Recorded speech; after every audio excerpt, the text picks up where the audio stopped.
Boa tarde, professor Alexandre. Está aberto aqui. Professor, está me ouvindo? Ouvindo. Boa tarde, Liane. Tudo bem, querida? Professor Alexandre está aí? Alexandre Guimarães?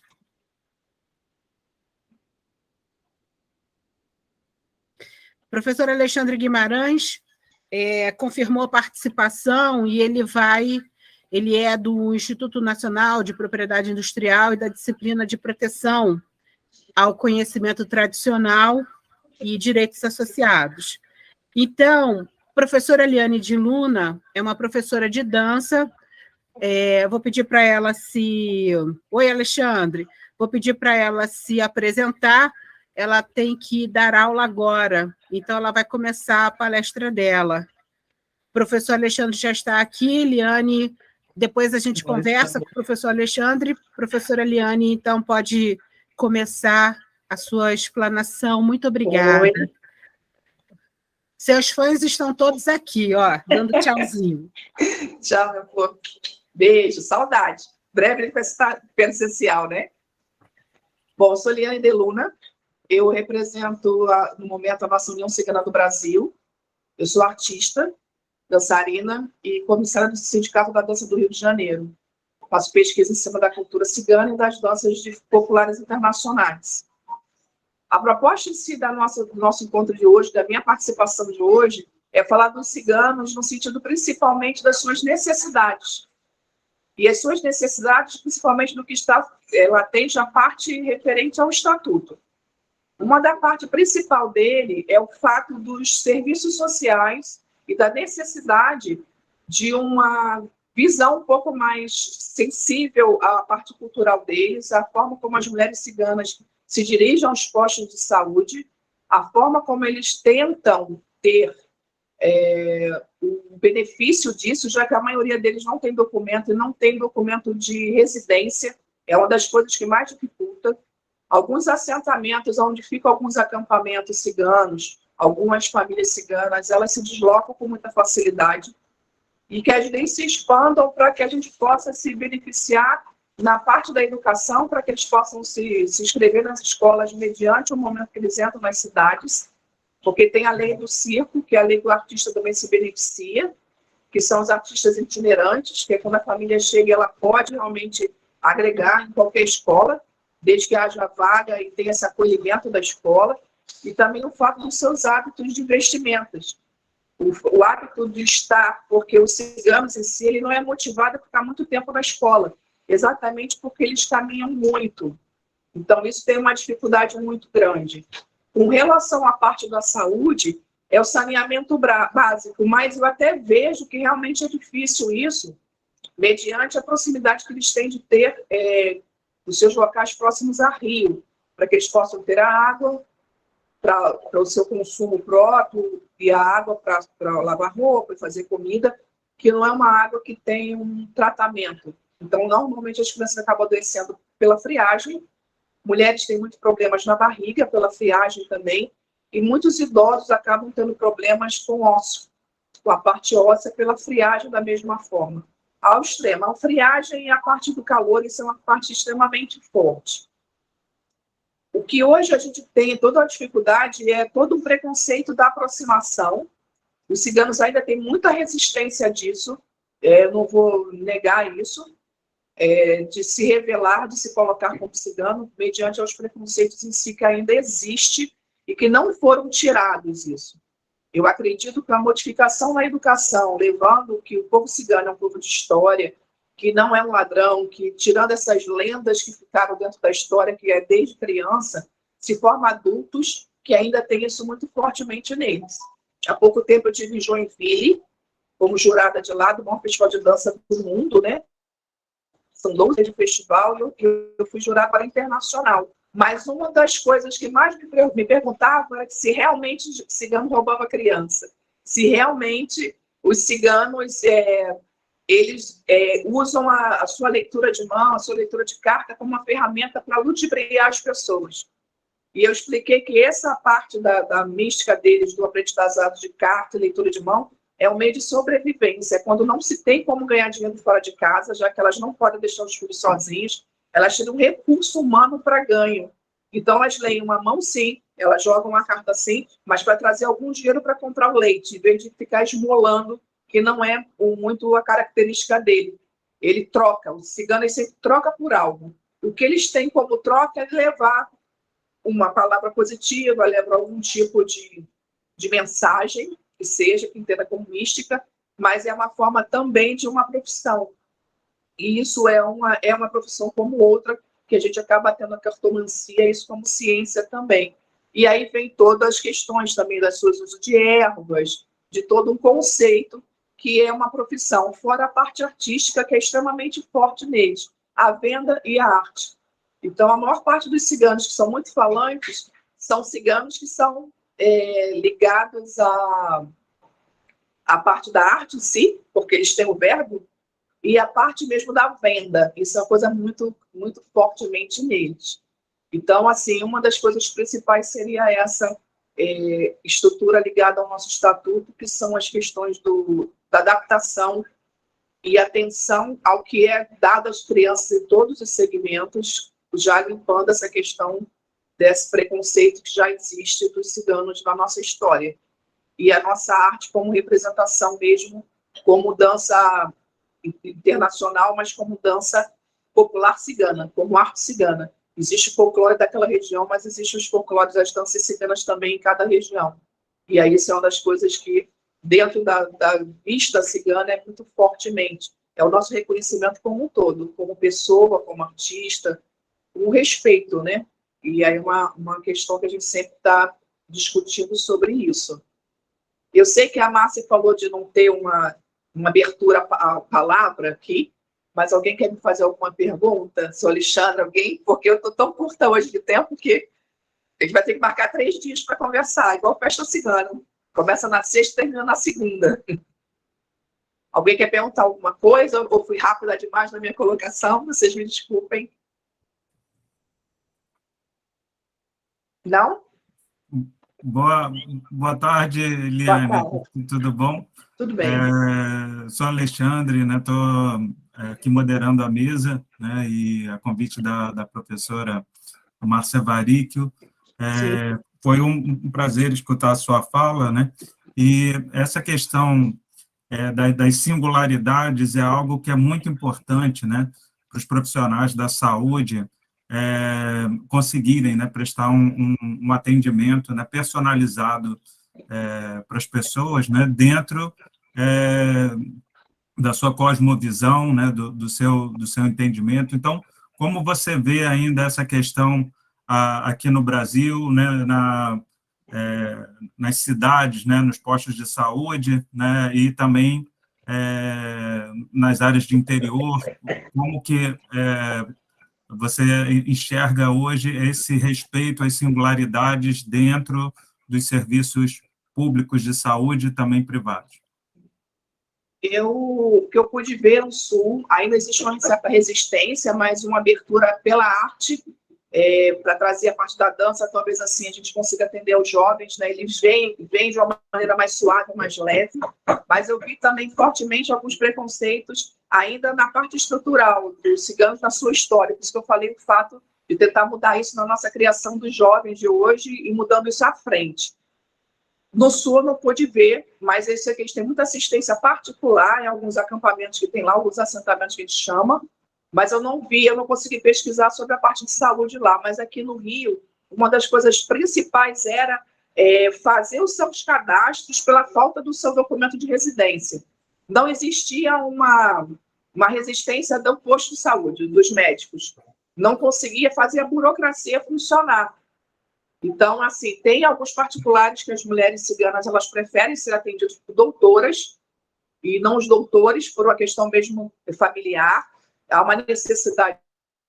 E a gente também não consegue entrar dentro dos acampamentos se não for através de um líder que controle aquele acampamento. Então, tem que se fazer esse contato de quem é o representante do posto de saúde, o chefe do posto, dos médicos, com quem é o líder daquela comunidade, para que tenha um acesso a essa entrada. Isso é necessário. Descobrir quem é coordena quem é a voz da sabedoria daquele núcleo, para que os médicos possam ter acesso com mais facilidade a qualquer acampamento. Isso é no Brasil todo.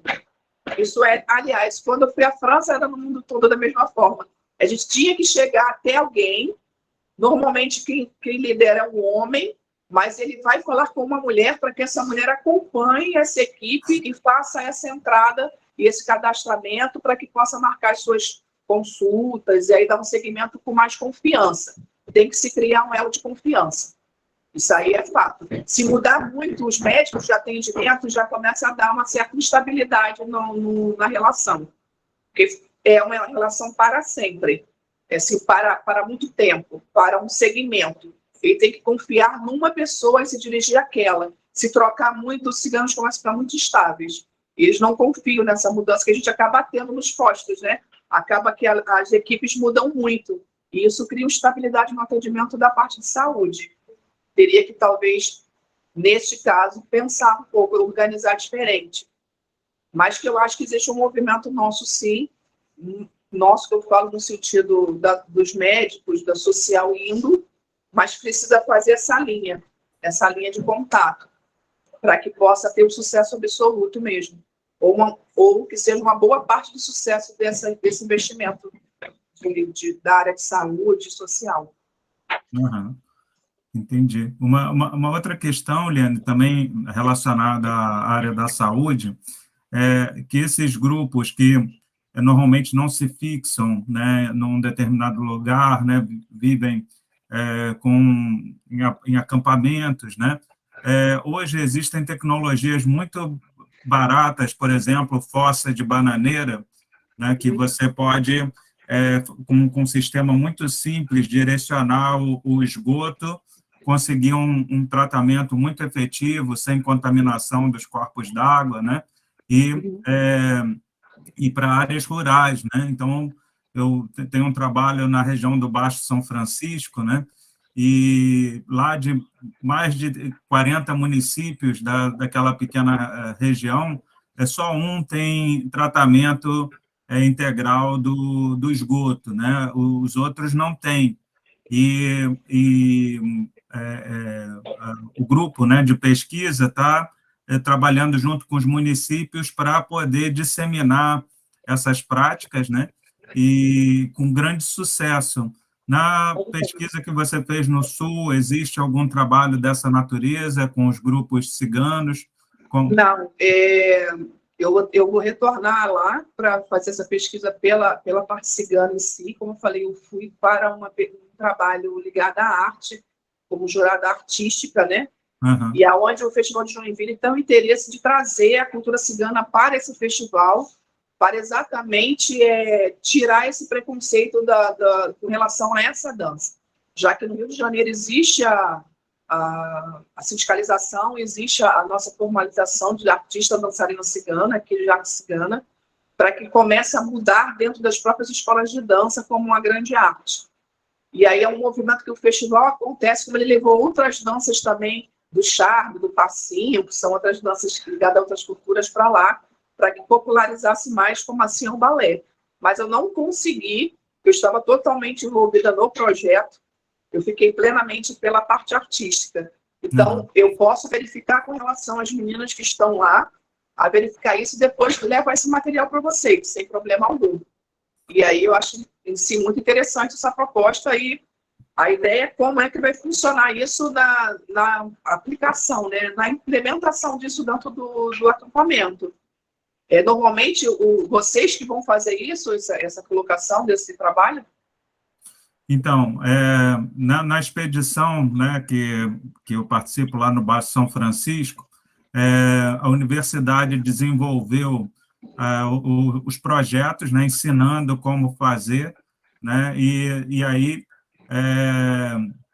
nas localidades, as pessoas trabalham em forma de mutirão, né, e constroem, porque é feito com brita, pneu velho, né, então, são materiais fáceis de encontrar, normalmente material que já, né, não se consegue a partir de descarte, né? E com uma grande um grande resultado positivo. Então, essas plantas, né, de como fazer, qual o tamanho, o que usar, né, de material, isso já está disponível em cartilhas, né? Então, isso é fácil, se houver o interesse do grupo, né, da própria prefeitura, né, a gente pode disponibilizar esse material para ficar à disposição. O Marcelo Bacete está em Franca, então até mesmo para que tenha a questão das prefeituras e dos líderes dos acampamentos, né, os que dirigem, que eles possam também ensinar a todos, porque quando eles saírem daquele local, eles podem levar esse conhecimento a todas as regiões que eles se espalharem pelo Brasil. Então, pode talvez a gente pensar num projeto de um encontro de ensino para esses líderes e assim eles desenvolverem e se multiplicar, essa cartilha se multiplicar neles próprios, levando isso para o segmento total dos ciganos. E aí, certamente, vai reduzir muito a questão vai melhorar a qualidade de vida deles mediante esse tipo de pesquisa já concluída, né? Isso. Então, e aí ele retornando, acredito que a gente possa fazer um outro encontro, e aí com os líderes, alguns líderes específicos, e até eu verifico com relação, mesmo que façamos online, que aí eu posso fazer alguns contatos de alguns outros locais, e aí espalhar um pouco mais essas informações, e aí começar esse movimento no Brasil todo. Acho que é bem possível isso. É bem interessante do que eu vi para hoje, como funciona. Excelente. Estou à disposição aí. Eu tenho esse material que foi desenvolvido e vou ter grande prazer de partilhar com vocês. Claro, é uma honra. Eu vou ter que me retirar, eu estou com uma turma me esperando aqui, e aí eu vou mostrar para vocês. Olha lá as menininhas. Olha que bonitinhas. E elas todas fazendo silêncio absoluto para achar que eu estou aqui sozinha, mas não estou. Cigano não fica sozinho. Isso aí é ilusão. Tem sempre muito movimento. Muito grata pela oportunidade, Márcia, Alexandre. Eu vejo vocês em breve, tá bem? Beijo. Tá bem. Muito obrigada pela ajuda e orientação de tudo. Grata. Obrigada. Tchau. Obrigada. Valeu, Liane. Obrigado por toda a apresentação. Tá, obrigada. Opa. Excelente, né? Então, vamos dar continuidade, né? Vou pedir para a gente manter essa mesma dinâmica. Eu ainda estou conhecendo o grupo, então eu vou chamar, né, o Alexandre Palma, né? E para poder falar sobre saúde da população negra. E aí, um prazer, Alexandre, eu peço a gentileza de você se apresentar com mais detalhes e fique à vontade para dar início.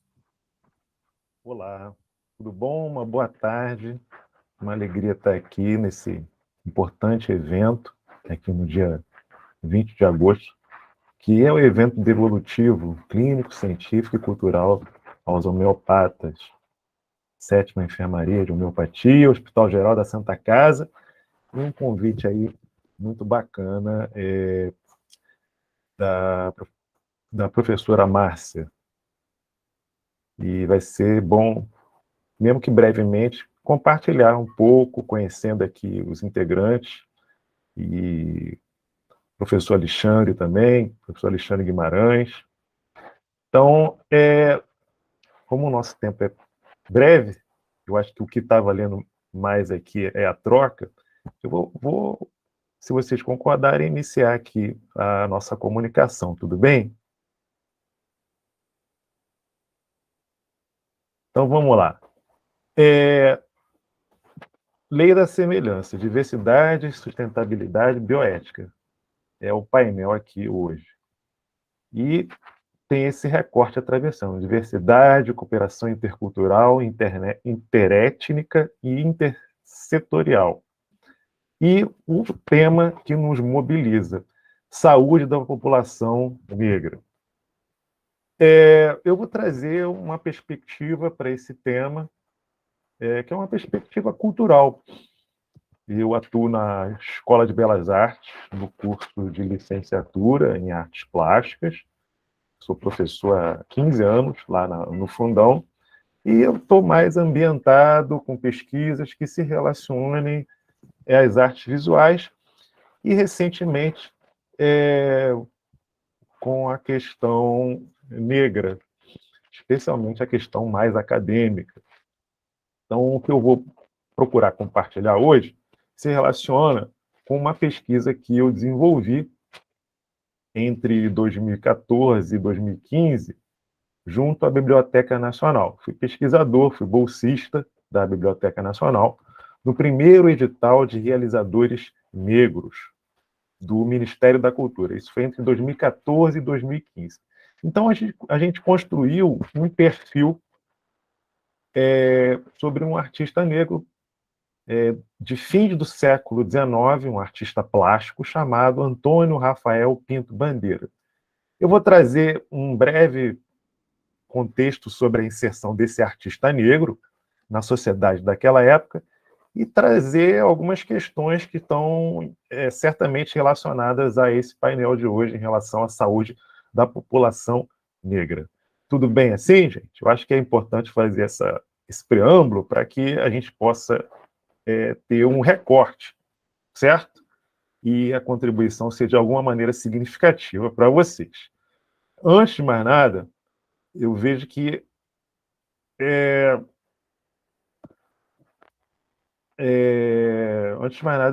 a sociedade hoje, a gente pensando o contemporâneo, e o que está acontecendo, né, no Brasil, e a gente pensando esse tema de hoje, acho que é necessário uma reflexão sobre a importância do SUS, construído na Constituição de 1988, e no caso da saúde da população negra, eu vejo assim um ambiente de retrocesso em relação à lei de reforma psiquiátrica e políticas públicas relacionadas, como o Centro de Atenção Psicossocial e o Programa de Volta para Casa. Por quê? Houve um momento aí na minha trajetória, antes de estar na UFRJ, que eu fiz um curso de especialização em arte e saúde mental, com estágio no Hospital de Custódia e Tratamento Psiquiátrico Henrique Roxo, aqui no Rio de Janeiro. Então, eu atuei junto ao serviço como estagiário, na época, dessa Lato Sensu, dessa especialização na Cândido Mendes, eu atuei como estágio acadêmico, junto ao serviço de terapia ocupacional e psicologia. E ali, a gente viu ali a questão das prisões, da miséria e todo o sistema que a gente tem hoje, que é um sistema neoliberal, que traz um reflexo muito grande para a questão da internação, seja psiquiátrica ou penal, para a população negra. Então, tem muita gente boa que está discutindo essa questão, que está discutindo esse problema, mas eu acho que é interessante a gente fazer, de alguma maneira, uma menção a essa nuance em relação à saúde da população negra, para além da questão do racismo, que tanto afeta esta saúde. No passado, pensando um artista como Antônio Rafael Pinto Bandeira, e no presente também. Então, eu até vou colocar aqui um link, eu vou compartilhar aqui, eu vou colocar aqui no chat, tá bom? Que eu acho que pode sugerir aí outras abordagens para esse primeiro momento. Então, saúde da população negra. Nesse espaço que é curto, vou apresentar, né, o fruto dessa pesquisa que eu comentei, que eu realizei como bolsista da Fundação Biblioteca Nacional, entre 2014 e 2015, junto ao Ministério da Cultura, primeiro edital de realizadores negros, onde a gente teve a liberdade de, no acervo da Biblioteca Nacional, em outras instituições, descortinar, reapresentar esse personagem tão fascinante para a gente, que é o Antônio Rafael Pinto Bandeira, que nasceu em 1863 e faleceu em 1896. Ele foi integrante de um pequeno grupo de artistas afrodescendentes, pioneiros, de destaque em fins do século XIX, na então Academia Imperial de Belas Artes. Então, eu vou aqui pegar aqui uma breve apresentação dele para a gente contextualizar esse personagem que eu pesquisei e também dizer o porquê que eu estou falando do Pinto Bandeira hoje relacionando com saúde mental. Tá? Então, deixa eu pegar aqui uma breve apresentação dele, que está aqui, ó. Deixa eu pegar um fragmento. Só um momentinho. Está aqui.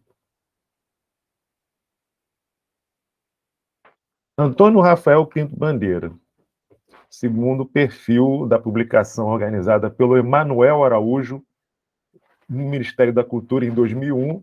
O Emanuel Araújo é diretor do Museu Afro Brasil, em São Paulo. Então, o Emanuel Araújo apresenta assim o Antônio Rafael Pinto Bandeira. Nascido em Niterói, em 1863, e falecido em 1896, quer dizer, jovem. Descendente de escravos, aos 16 anos, matriculou-se na Academia Imperial de Belas Artes, na qual foi um dos seus mais destacados discípulos. Em Salvador, onde permaneceria durante vários anos, foi um professor de desenho e paisagem do Liceu de Artes e Ofícios. De volta à sua cidade natal, em Niterói, ali tentou, em vão, fundar uma escola de belas artes. É apreciado como um dos maiores paisagistas e marinistas, pintura de paisagem e a pintura de marinha, um dos principais, um dos maiores paisagistas e marinistas do século XIX. Então, a gente está falando de um campo da cultura que é o território das artes visuais, e aonde você tem, até hoje, esse perverso legado, uma minoria de artistas negros atuam nesse campo. Então, esse problema já está lá, como mostra aí essa breve trajetória do Antônio Rafael Pinto Bandeira no século XIX. Então, a gente tem que repensar isso, a área de artes visuais e a participação de artistas negros. E, no caso do Pinto Bandeira, eu estou trazendo ele porque o final dele, infelizmente, foi complexo.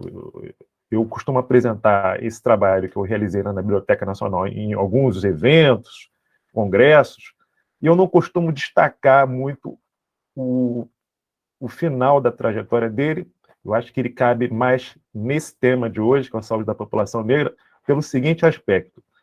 O Antônio Rafael Pinto Bandeira esteve em Salvador e voltou para Niterói, jovem, tem trabalhos dele que estão no acervo do, hoje, Museu Nacional de Belas Artes, Museu Afro Brasil.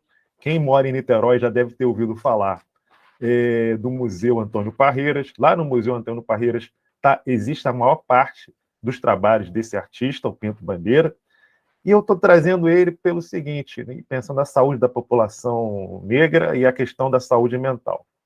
Isso no século XIX, para a gente refletir também sobre o tempo presente. O Pinto Bandeira, vendo as dificuldades hercúleas enfrentadas por ele no campo das artes, ele, aos 32 anos, mesmo sendo um artista negro e premiado, ele decidiu dar cabo da sua vida. Então, com 32 anos, ele se jogou da barca entre Rio e Niterói. Isso tem aí outros autores de história da arte, isso é um tema assim, muito específico, a presença negra dentro das artes visuais, mas ele teve esse desfecho trágico. Ele deu fim à sua própria vida, e perfis de outros historiadores e críticos de arte, como o Quirino Campo Fiorito, que é um crítico de arte muito importante, foi um crítico de arte muito importante, o Quirino Campo Fiorito, ele diz o seguinte, que é possível enxergar nos trabalhos e até no retrato que foi construído do Pinto Bandeira, uma pintura de retrato, alguém retratou ele na ocasião, e também pelo conjunto de trabalhos dele, um aspecto melancólico. Então, é importante a gente pensar essa questão que está lá no século XIX, mas tem nuances, tem complexidades até os dias de hoje. A questão da saúde da população negra e a saúde mental, especialmente em termos contemporâneos.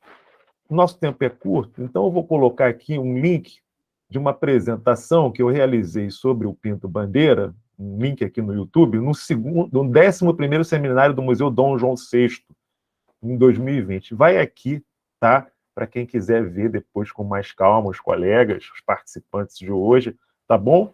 E eu vou concluir com uma consideração final aqui para vocês. É interessante, diante desse breve perfil aqui que eu trouxe do Antônio Rafael Pinto Bandeira, tem um link aí para vocês verem com mais calma no YouTube. É interessante revermos o perfil do Pinto Bandeira na relação entre saúde da população negra e saúde mental no cenário contemporâneo, trazendo um fragmento que eu identifiquei aqui no meu trabalho do Moacir Scliar. Moacir Scliar tem um texto que é oportuno. O nome do texto do Moacir Scliar é A Melancolia na Literatura. Então, muitos dos aspectos que ele está trazendo nesse trabalho, o Moacir Scliar, a melancolia na literatura, são importantes também para a gente tentar construir uma reflexão sobre o tema dessa tarde. Para pensar novas abordagens à luz da complexidade, que é o tema da saúde da população negra, sobretudo no caso da saúde mental, nos tempos de hoje, né? Ele tem um determinado momento no texto, o Moacir Scliar, esse que eu identifiquei aqui, que ele diz o seguinte: seres humanos normais podem adoecer de melancolia, mas há uma melancolia natural que torna o seu portador genial, normalmente anormal. O gênio surgiria pela ação da própria bile negra, que, como o vinho, teria poderosa ação sobre a mente. O temperamento melancólico é um temperamento metafórico, segundo Moacir Scliar, propenso, pois, à criação na filosofia, na poesia, nas artes. Mas os melancólicos pagam um preço. Esse talento os arrebata e os conduz pela vida, como um barco sem lastro, na expressão de Sócrates. Então, pensando aí o sistema público de saúde, pensando aí recentes ameaças à lei de reforma psiquiátrica, e são questões que estão lado a lado com o racismo sistêmico da sociedade brasileira, eu acho que é importante a gente refletir, para finalizar, sobre esse fragmento tão interessante do Moacir Scliar. Quer dizer, a gente tem aí importantes trabalhos e tratados sobre a melancolia na saúde, nas artes, mas eu acho que, de algum modo, eu fiz essa leitura aqui do trecho do Scliar para a gente tentar rever ou pensar possíveis contrapontos ao que ele está colocando aí. Que é interessante, mas acho que no tempo presente é urgente a gente também trazermos novas abordagens e a gente compreende naturalmente que esse evento devolutivo, clínico, científico e cultural traz importantes subsídios para a área de saúde da população negra, considerando as pesquisas e os trabalhos de extensão realizados por todos vocês no campo da homeopatia. Era isso que eu queria compartilhar. Espero que eu, de alguma maneira, tenha sido claro, porque o tempo foi bastante curto, então eu estou aí à disposição de vocês e muito obrigado pela atenção. Muito obrigado pela apresentação, Alexandre. Pontos muito importantes, né, que você toca, né, como, por exemplo, a desigualdade social, que é histórica, né, em relação à saúde do negro, né, após a abolição da escravidão, né, a injustiça social se transformou também em injustiça ambiental, né? Então, as pessoas foram deslocadas para áreas sem saneamento básico, sem condições, né, de saúde, e por muito tempo isso perdurou dessa forma, né, até que um grande passo, né, às vezes as pessoas não têm a dimensão do que é um país em desenvolvimento como o Brasil ter um sistema único de saúde, e está expresso na Constituição brasileira que saúde é um direito de todos e dever do Estado, né?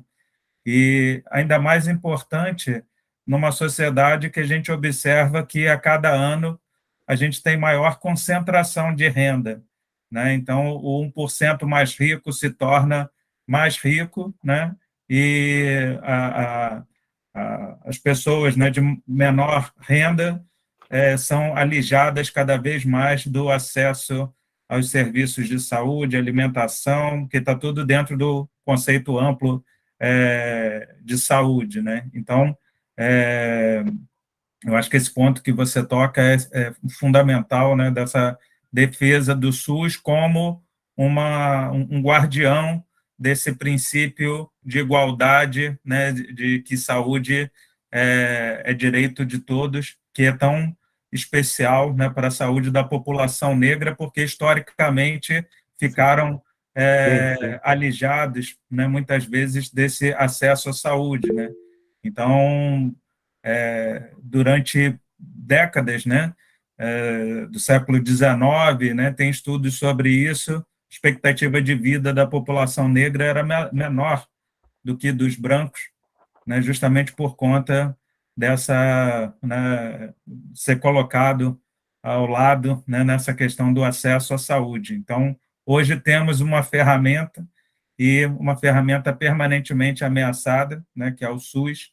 Eu acho que a colocação da defesa do SUS é fundamental para que a gente consiga uma sociedade mais justa, né, onde as diversas composições, né, da nossa sociedade possam ser igualmente atendidas, né? Excelente. Alguém tem alguma pergunta? Jaque da Silva levantou a mão. Fica à vontade, Jaque. Olá a todos, super interessante essa mesa. Eu acho que o que Liane falou e Alexandre perpassa muito a cultura, valor e saúde, né? Então, aqui eu vou dizer assim, temos já dado que a enfermaria, a 7ª enfermaria no hospital, na Casa de Misericórdia, ele tem o potencial de ser um celeiro de formação, de crítica, de repensar, né, a questão desde a alfabetização até a pós-graduação em cooperação intercultural, interética e intersetorial. Então, vejo isso para mim é um dado, já existe, né, já é o dado. Mas acho que o que o Alexandre apresenta, né, existem muitas coisas que aí você vai revisando a sua própria prática, né? Eu sou enfermeira, eu sou da geriatria e da saúde mental, da atenção psicossocial, trabalho na ponta e trabalho também na pesquisa. E a gente tem muito a caminhar, né, Alexandre, porque a gente avançou muito na universidade com grupos, né, essa coisa da seleção, dos cursos que a gente está tendo lá, inclusive a gente precisa mais professores brancos e técnicos fazendo esses cursos para a gente se instrumentalizar melhor nessas questões. Mas eu acho que a questão, por exemplo, quando você olha, tem uma exposição do Museu do Inconsciente que é sobre mandalas. Quando o paciente vai saindo do surto, ele desenha mandalas mais definidas, né? No começo, aquela mandala super desorganizada, e elas vão ficando mais definidas em cores, em desenhos, em estilos. E aí, nessa época, né, imagino que na época desse artista, né, do Antônio Rafael, poucos, né, consumíamos a arte com olhos de ver quem era aquele artista preto, aquele artista negro, e aí tanto que você foi ver que essa melancolia foi sendo vista lá na frente, né? E, ao mesmo tempo, acho que isso, a população, o grupo que foi escravizado e seus descendentes são muito fortes, não são impossíveis, né? Super homens de pedra, mas são muito fortes, conseguindo resistir e estar aqui.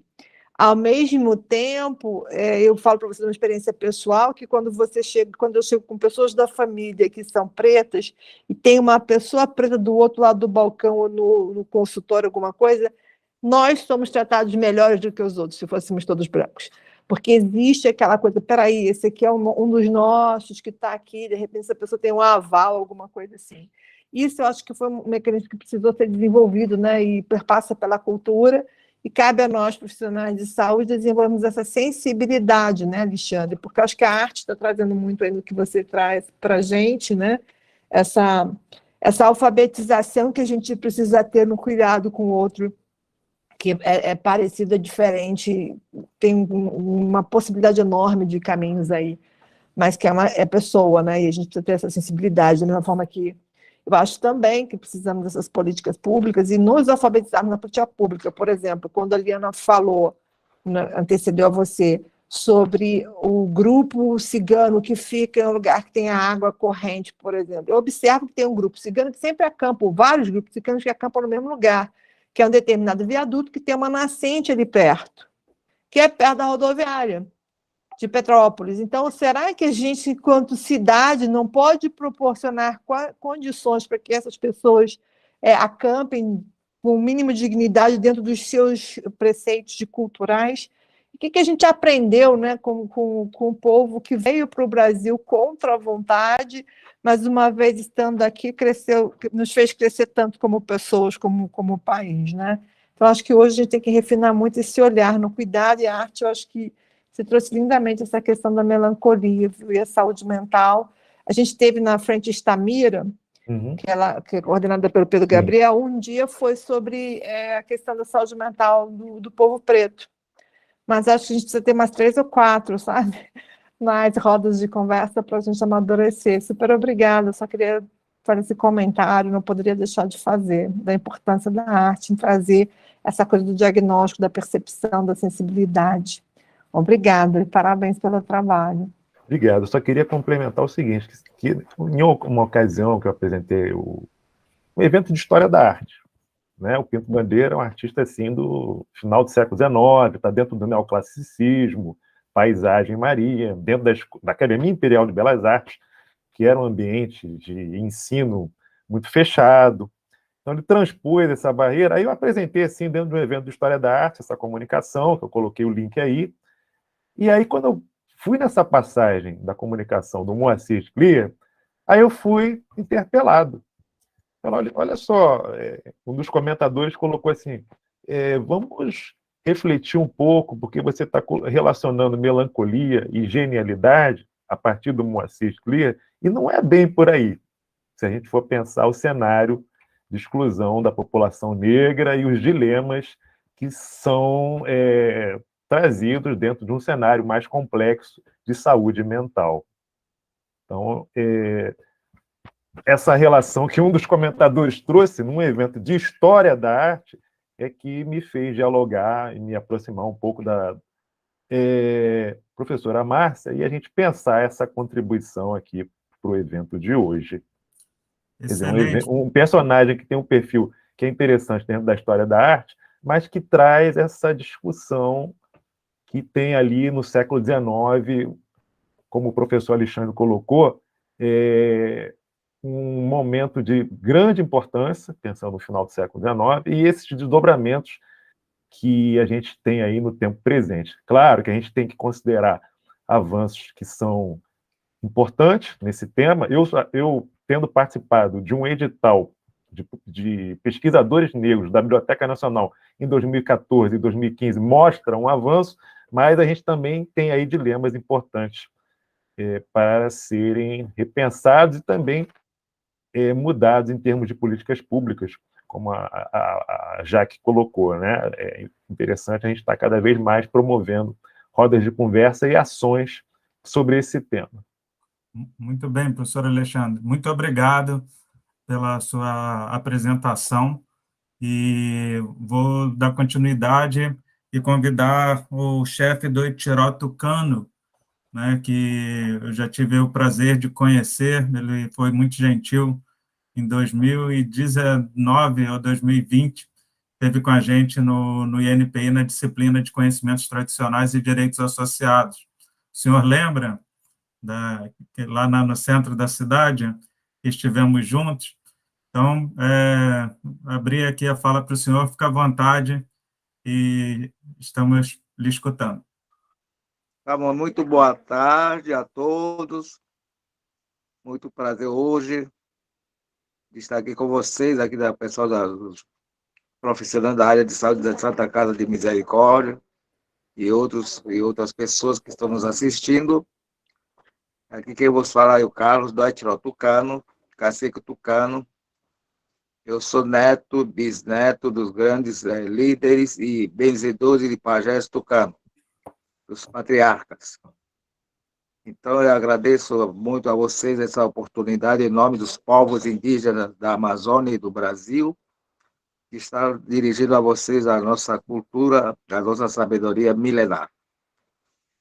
Que nós aprendemos a nossa história, a nossa origem, via oralidade, não por escrito. Esse foi a nossa desafio para nós, o olhar do horizonte, da cosmologia. Então, eu estou aqui para contribuir com vocês como que nós estamos hoje nesse país, Brasil, vindo da Amazônia. Eu estou hoje aqui no Rio de Janeiro há 25 anos, também olhando e estudando a forma como que o homem das grandes centros urbanos vive. Que na nossa floresta eu aprendi somente que somos feitos de ar, vegetal e terra. E olhando para a nossa cosmologia, os nossos astros estelares. Então, com isso, aprendi a ser curado pelos meus avós. As minhas doenças mentais não existiam. Sim, existiam doenças físicas, como dor de cabeça, dor no corpo, e não tínhamos outras doenças que chegaram até nós, como coqueluche, sarampo, doenças venéreas e outras coisas que apareceram, porque nós não somos imunes a essas doenças, somos muito fracos. Então, esse foi um grande desafio para mim, pessoalmente, especialmente, agora participando aqui com a doutora, professora Márcia Varítio, pelo trabalho que ela fez a abertura para nós, aos povos indígenas da diversidade. Então, eu fico muito grato por estar aprendendo com vocês, estou aprendendo ainda com vocês. Então, falar de saúde é muito especial para nós. Ouvir os mais antigos.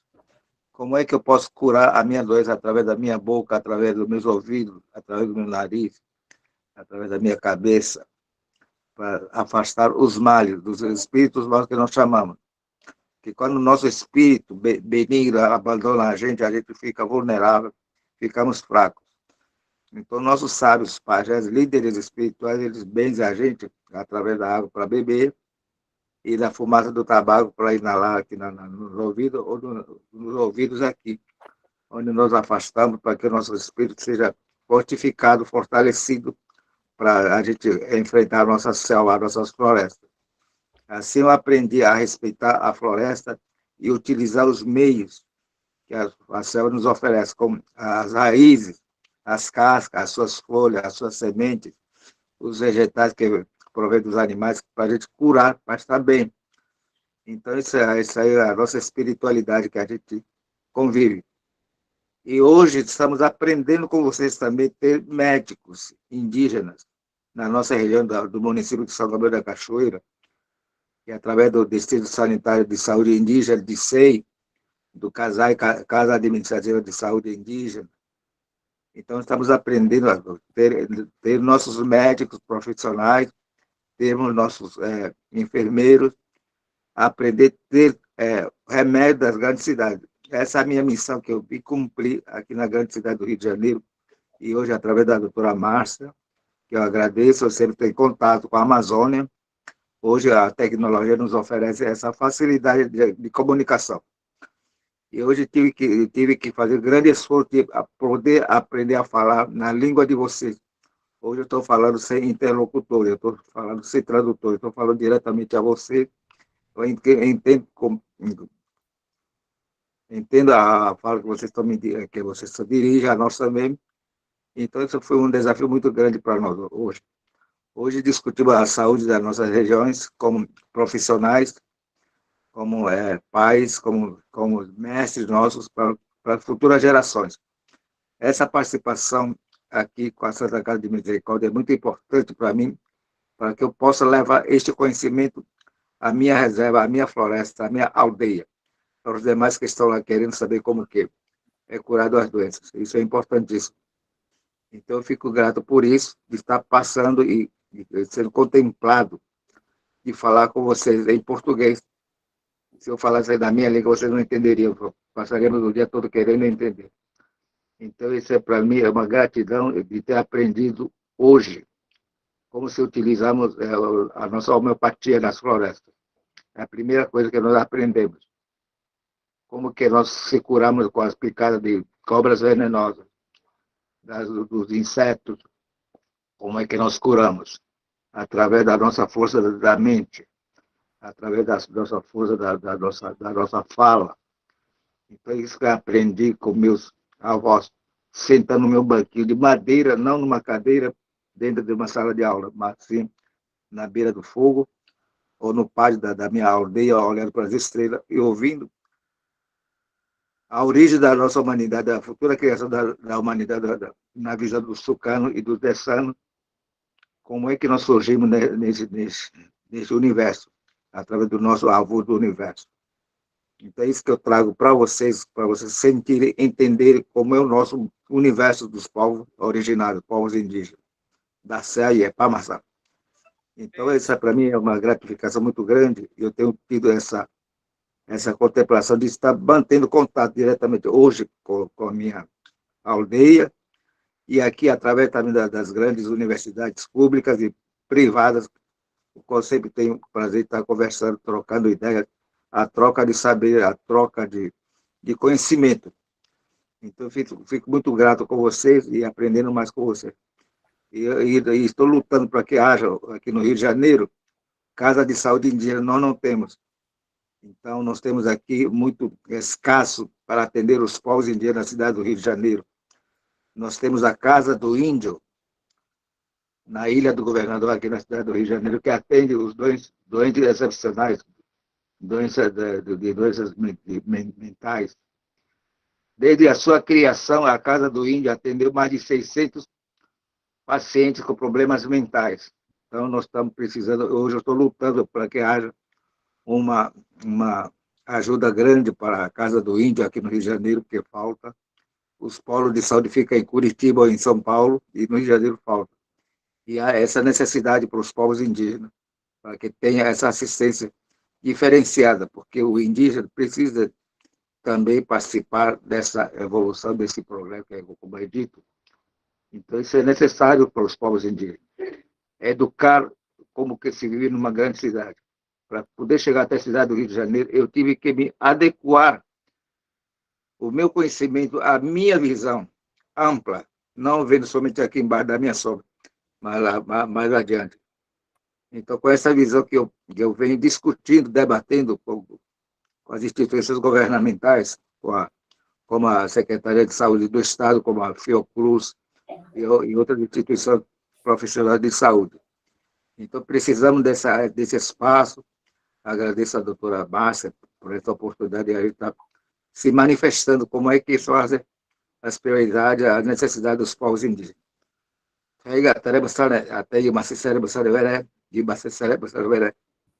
Então, nós tiramos os nossos males, que está aqui, e nós devolvemos para a natureza, de onde ela veio, para não causar males, fraqueza nos nossos corpos, na nossa espiritualidade, nas nossas almas. Então, com esse espírito, com essa força que eu aprendi a conviver na minha floresta e que trago para vocês também esse conhecimento. Então, em Manaus, na cidade de Manaus, já temos o Bacericovi, Casa de Benzimento dos Tucanos, e também tive o prazer de trazer um pajé no ano de 2018, 2019, aqui no Rio de Janeiro, para mostrar como é que o pajé se comporta mediante as doenças graves, como que ele cura, como que ele tira, através do assopro dele, através da mente dele, como é que ele vai diagnosticar as doenças que atingem as pessoas. Porque aqui na cidade, as palavras que eu ouço falar muito tal de estresse, porque na minha floresta nós não temos estresse, simplesmente temos cansaço físico. Então, essas coisas que a gente vem descortinando para a gente conhecer melhor as coisas que chegam até nós, que antes não existia.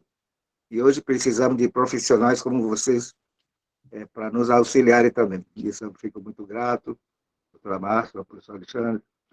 Muito obrigado por essa participação. Cala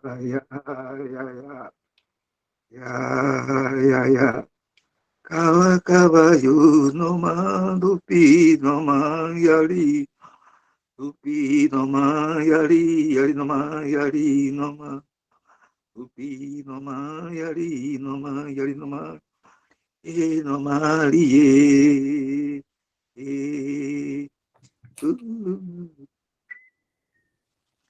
Esses são nossos santos sagrados, que agradecemos aos grandes avós do universo, que sempre mantém a gente limpo, como água limpa que bebemos diariamente, e precisamos dessa força espiritual, dessa força física, para a gente estar enfrentando dia a dia as alturas e as profundezas desse universo. Essa é a nossa história. Muito obrigado a todos vocês. Anhum, obrigado, professora Márcia.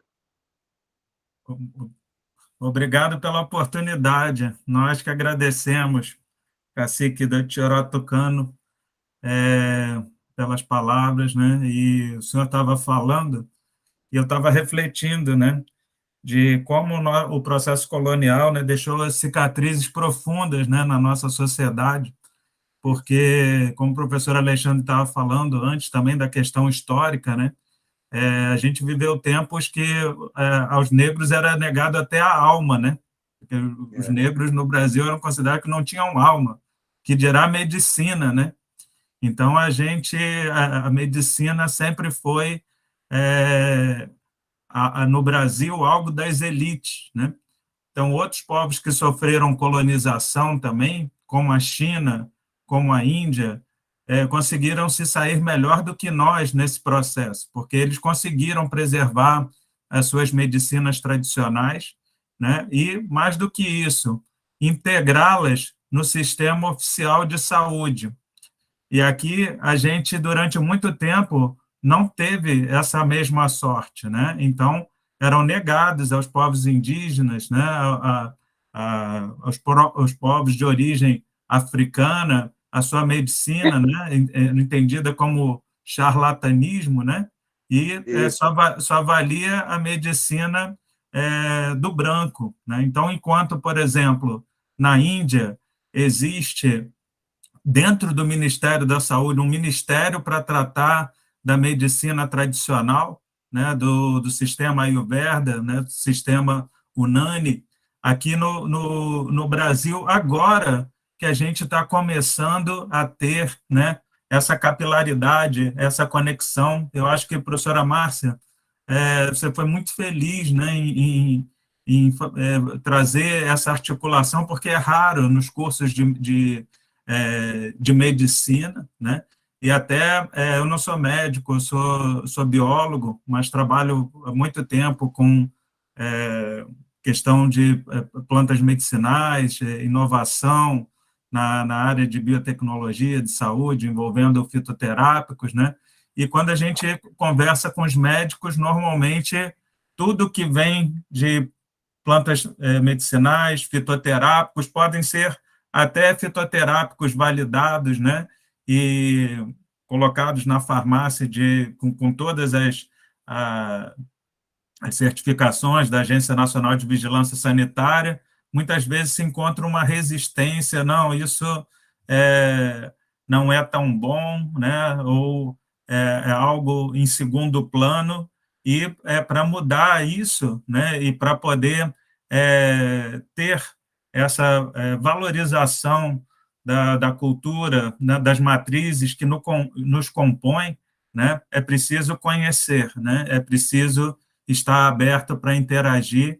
Então, agradecer muito, né, ao cacique do Tioró Tucano, e também agradecer à professora Márcia, né, por estabelecer esse espaço de troca, né? A gente já fechou o tempo, né, são 3:02, a mesa até às 3h, e eu, né, como moderador da mesa, né, também ia falar um pouco, né, dessa questão dessa legitimação do conhecimento, do saber fazer, né? Eu trabalho com direitos de propriedade intelectual, e esse mesmo alijamento que existe, né, e existiu na área da saúde, também a gente observa na questão da apropriação do conhecimento relacionado à capacidade inventiva, né, das diversas populações, né? Então, se a gente for ver, por exemplo, quem que se apropria das patentes, né, do conhecimento chamado, vamos dizer assim, inventivo, né? E a gente vai ver, praticamente, você não tem comunidade indígena, né? No sistema de reconhecimento dos territórios, do saber fazer nos territórios, né? A gente tem 100 indicações geográficas reconhecidas no Brasil e uma única dentro de uma terra indígena, que é a terra indígena de Iramaral, dos Sateré-Maué, na divisa do Amazonas e do Pará. Então, e isso é algo já grandioso, porque em outros locais do mundo as comunidades indígenas nem aparecem, né? Então, assim, a gente tem esse desafio muito grande de criar esses mecanismos de integração, né, de troca de saberes, porque na medida que essa interculturalidade se estabelece, você aprende com o outro, toda a questão de preconceito, de hierarquização de saberes, isso tudo, né, vai se desfazendo na medida que a gente se abre para o outro, se abre para a realidade do outro, se abre para o conhecimento do outro. Então, eu fiquei muito feliz também de participar aqui com vocês, porque aprendi muito e também pude, né, me abrir para essa troca. Obrigado, cacique Tucano, professor Alexandre e a professora Liane, que já deixou a mesa, mas esteve aqui também, e te agradeço, Márcia, pela oportunidade dessa troca. Obrigado. Não poderia ser outra pessoa. Você e Celso. Antes da gente terminar, o professor Celso Lage quer falar alguma coisa? São os dois que trabalham com isso, né? Boa tarde aos outros participantes da mesa, cacique Carlos Tucano. Obrigado, boa tarde, professor Alexandre. Eu vi que a Liane saiu, eu não tinha muito tempo, né? Acompanhei bem o que ela falou, e se vê que na fala dela as pessoas têm coragem de fazer perguntas altamente preconceituosas, né? Que vão de encontro a questões, né, assim, primitivas e claramente preconceituosas sobre cigano roubar a criança, ser golpista com quiromancia, ou seja lá o que for. Isso é impressionante, né? A distância que as pessoas têm. E o preconceito vem justamente do desconhecimento. Então, é importante que essas culturas sejam mais vistas e mais enxergadas. E me preocupa muito, né, que a gente tem uma tendência, como sociedade aqui, vou chamar de branca, né, e branco do Brasil não é exatamente o que é o branco europeu, mas a nossa sociedade, que tem uma visão mais ocidental, como ela não consegue enxergar as outras culturas, né? Até hoje, quando alguém diz a cultura negra, isso me incomoda, porque, gente, eram muitas etnias que vieram para o Brasil com cultura própria, e a gente homogeneizou tudo e falar a cultura negra, como se fosse uma única coisa, né, que tivesse chegado ao Brasil. Todas aquelas etnias que vieram da África com suas culturas, com suas histórias, tradições e todo o seu conhecimento, vira uma única coisa, porque as pessoas nem enxergam a origem disso tudo, né? E a mesma coisa tendem a fazer com as comunidades e com a cultura indígena aqui do Brasil, né? Quando usam expressões do tipo a questão do índio. Olha só, né? Nós temos mais de 300 etnias. A última vez que o Cacique me corrigiu, estava em 306. Eu nem sei se esse número ainda é o mesmo ou se já aumentou, porque às vezes descobrimos etnias novas ainda que nem sequer tinham tido contato com o homem branco. Então, são mais de 200 línguas diferentes, mais de 300 etnias, sendo tudo tratado como o índio.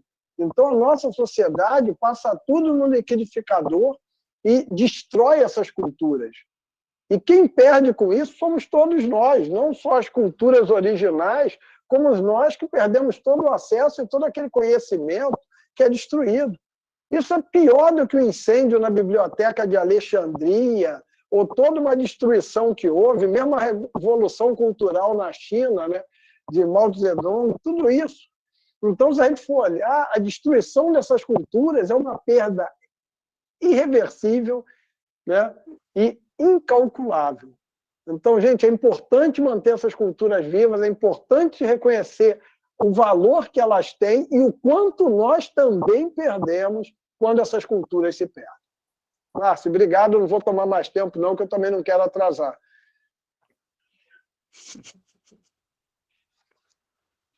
Tá certo.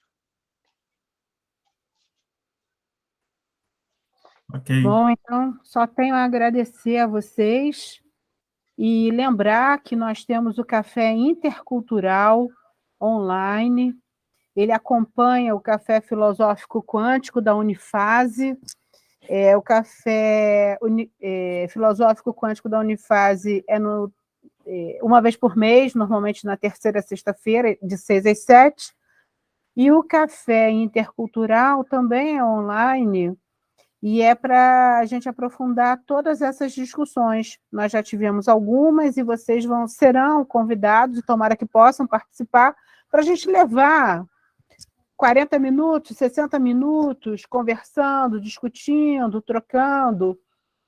Hoje foi uma jornada para a gente atualizar a enfermaria, por isso pouquinho tempo, mas todos vocês, como já havia falado antes, serão convidados para a gente poder aprofundar, até as pessoas que estão tão suavemente participando, ouvindo, fazendo suas perguntas, ou então pela expressão de rosto, a gente vê que está todo mundo ali bebendo, né? E a gente quer também ouvir as pessoas, quer ouvir o Rodrigo, quer ouvir a Thelma, quer ouvir todo mundo e trocar, tá bom? Então, Alexandre, muito obrigada.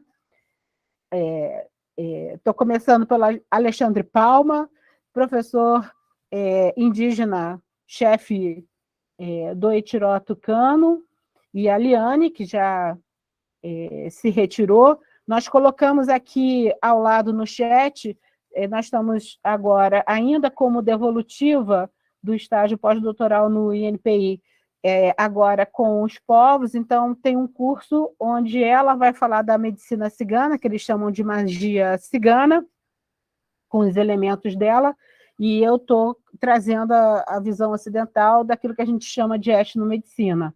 Nós temos a etnobotânica, a etnofarmacologia, que nós mostramos isso aqui ao longo dos ensaios, experimentos que foram abordados, mas tem a etnomedicina, que é o olhar da fisiopatologia, do conceito de adoecimento, como o chefe trouxe de uma maneira muito clara. Então, assim, a minha gratidão por poder trazer isso para a homeopatia, para a 7ª enfermaria. Vocês todos viram a palestra do professor Fábio Bolognani, contando dessa relação, a Santa Casa tendo sido o primeiro local que atendeu às populações que foram escravizadas, que estavam sob grande risco e vulnerabilidade. Tá? E também quero aqui, por uma questão de justiça, e já terminando a minha fala, agradecer a uma pessoa muito especial, a 2 pessoas muito especiais, não, perdão, 3 pessoas muito especiais que também colaboraram com esse trabalho aqui na Santa Casa. Uma, que é a queridíssima Lina Leia de Oliveira, que é mãe do Alexandre Palma, mas é mãe de todo mundo, porque ela, desde o IHB, cuida de todo mundo com seu reiki. E ela é uma idosa hoje em dia, mas há 25, 30 anos nós trabalhamos juntas, e ela aterrissou muitas vezes esse saber negro trouxe isso, ela muito nos honra com a participação dela na enfermaria, ajudou a montar a enfermaria e com a amizade dela, né?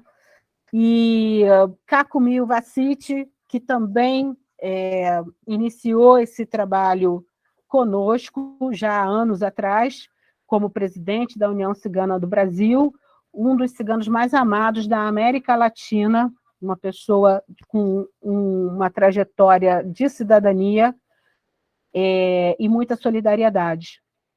E a Caroline Tucano, que também, ela e Kakumi Vasic, onde estiverem, devem estar muito felizes, filha do chefe Tucano, que deixou um trabalho belíssimo enquanto assistente social e interagindo conosco. Então, esse encontro, nesse momento, é uma homenagem àqueles... Lina Leia está conosco, os outros estão lá em algum lugar do universo, com Nhanderu, né, Alexandre Palma? Nós fizemos o trabalho em 2010 para Nhanderu, e que, na verdade, é o amor que reúne, o amor ao próximo, vamos dizer assim, e nós temos etnias diferentes, mas nós somos seres humanos e não somos tão diferentes assim, né? Então, com esse amor no coração, estou até emocionada, e com essa perspectiva de tudo isso que o estudo da Veloz permitiu que eu crescesse como pessoa e pudesse encontrar pessoas tão maravilhosas quanto vocês. Tá? Então, um beijo grande, a minha gratidão eterna, e vou pedir à professora Jaqueline para assumir a nossa próxima mesa redonda, tá bom? Um beijo.